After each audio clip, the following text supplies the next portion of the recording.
Ano kaya magiging pakiramdam after nung race kung hindi ako tatakbo, ano? Ano din kaya yung pakiramdam after ng race kung tatakbo ako?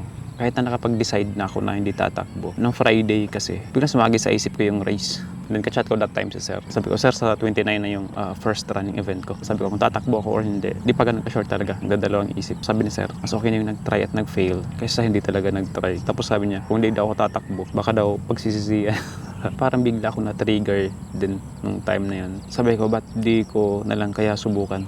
Yun nga, for experience lang talaga ba? Dami kasing priorities ngayon. Tapos sa 29 din, sabay din yung event nila wife. Babiyahe pa Laguna pa. Para sa akin kasi mas matimbang yun eh. Kasi yung marathon naman kahit next year sobrang dami pa, di ba? Pero tinry ko naman.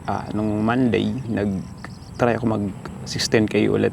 Yun lang yung medyo long run ko after nung September pa yung last kasi September 14 yun yung last, and then pagkatapos nun halos lahat ng takbo ko 5K na lang.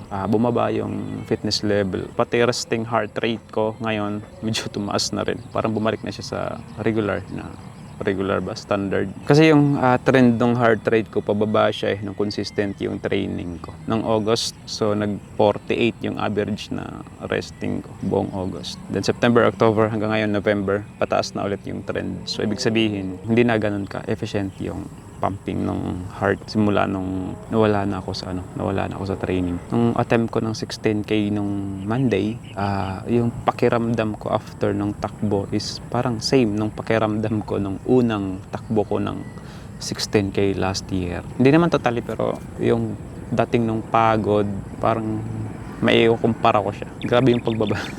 Hindi pa rin ako totally makapag-decide talaga. Bukas na yung alis bukas ng gabi. Kasi 11:30 yung gun start, alas 12 naman. 11 yung parang call time, ganun. Kaya dapat 10, nandun ako dapat sa event. Hirap akong bumiyahe sa Manila. Hirap akong maghanap ng parking. Ayoko kasi nung pabara-bara lang ba. Gusto ko yung standard.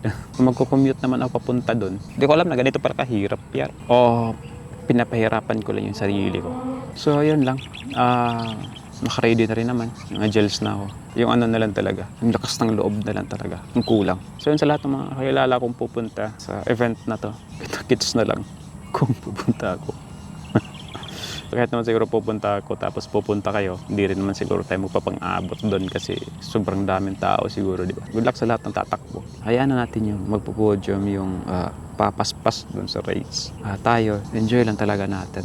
Yun na yung way para mabawi natin yung mga in-invest natin dito. Experience. Kapag salita, parang experience runner. Ng isang running event, wala pang nasasalihan.